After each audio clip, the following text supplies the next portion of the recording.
ഇതൊക്കെ എൻ്റെ എക്സ്പെക്ടേഷനേക്കാളൊക്കെ ഒരുപാടാണ്, അതുകൊണ്ട് എനിക്ക് ഇഷ്ടപ്പെട്ടു. പിന്നെ മോഹൻലാൽ വരുന്ന സമയത്ത് ഇച്ചിരി BGM കുറവാണെന്നേ ഉള്ളൂ, വേറെ കുഴപ്പമൊന്നുമില്ല. കട്ട് ചെയ്യാൻ ആവശ്യമൊന്നുമില്ല, സിനിമയായിട്ട് കണ്ടാൽ മതിയല്ലേ. ലാലേട്ടൻ പൊളി ആസ് യൂഷ്വൽ യുനോ.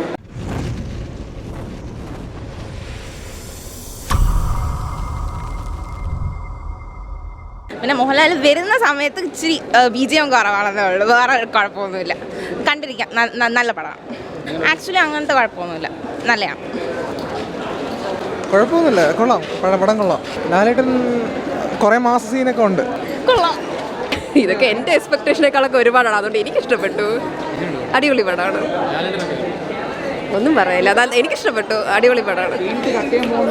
അതിൻ്റെ ഒന്നും ആവശ്യമുണ്ടെന്ന് എനിക്ക് തോന്നണില്ല. നല്ല സിനിമ, ഇഷ്ടപ്പെട്ടു. ലാലേട്ടനും പൃഥ്വിരാജ് എപ്പോൾ സ്ക്രീനിൽ വന്നാലും നമുക്ക് നല്ല ഫൈറ്റ് സീൻസ് ആയിരുന്നു. അല്ലല്ല, സീൻ കട്ട് ചെയ്തിട്ടില്ല. കട്ട് ചെയ്യാൻ ആവശ്യമൊന്നുമില്ല, സിനിമയായിട്ട് കണ്ടാൽ മതിയല്ലേ. നല്ലതായിരുന്നു. സെക്കൻഡ് പാർട്ട് എന്ന നിലയിൽ എനിക്ക് ഇഷ്ടപ്പെട്ട്. തേർഡ് പാർട്ടിലേക്കുള്ള നല്ലൊരു ഇതാണെന്ന് തോന്നുന്നു. പിന്നെ നെഗറ്റീവ് ഉണ്ടായിരുന്നു, പ്രൊഡക്ഷനൊക്കെ നല്ല രസമുണ്ട്. ലൂസിഫറിനെ കാട്ടി നല്ല രസമുണ്ടെന്നാണ് എനിക്ക് തോന്നിയത്. ഷോർട്സ് എല്ലാം നല്ല കിടിലായിരുന്നു.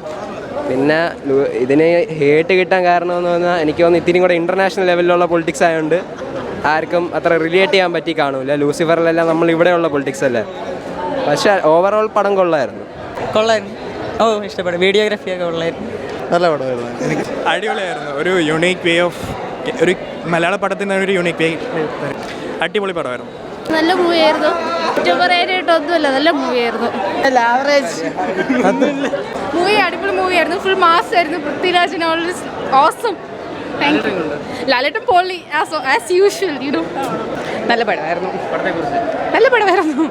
വേറെ ലെവൽ മാസ്. നല്ലൊരു സിനിമയായിരുന്നു, എനിക്ക് വളരെയധികം ഇഷ്ടപ്പെട്ട്. പിന്നെ പൃഥ്വിരാജ് നല്ല അടിപൊളിയായിട്ട് എടുത്തു വെച്ചിട്ടുണ്ട്. പിന്നെ പ്രിയദർശിനി രാംദാസിൻ്റെ ക്യാരക്ടർ ട്രാൻസ്ഫോർമേഷൻ നല്ല അടിപൊളിയായിട്ട് കുറേ വർഷം വെയിറ്റ് ചെയ്ത് കണ്ടാണ് എനിക്ക് ഇഷ്ടപ്പെട്ടു. കൊള്ളാം ബ്രോ, കുഴപ്പം. ഞെട്ടിക്കാൻ അതിൻ്റെ ഡയറക്ഷനൊക്കെ കൊള്ളാം. ഒരു മല്ലു മൂവി പോലെ ഫീൽ ചെയ്തില്ല, കുറച്ചും കൂടെ ബെറ്റർ ആയിട്ടുണ്ട്. പൃഥ്വിരാജിൻ്റെ ആ ഒരു ഡയറക്ഷനൊക്കെ കാണാനുണ്ട്. ഡിഗ്രേഡ് ചെയ്യാനുള്ളതൊന്നുമില്ല. മോഹൻലാലിന് കുറച്ച് ഡയലോഗ്സ് കുറവാണ് പോലെ തോന്നി, അറിയില്ല. പക്ഷേ എല്ലാം കൊള്ളാം. സീൻസ് ഇത് കട്ട് ചെയ്യാൻ പോകുന്നുണ്ട്. ഇപ്പോൾ വെൻസ്ഡേ ഒന്നുകൂടെ കാണുന്നുണ്ട്. എന്താ കട്ട് ചെയ്യുന്നതെന്ന് എനിക്കറിയില്ല. കൊള്ളായിരുന്നു, അടിപൊളിയാണ്.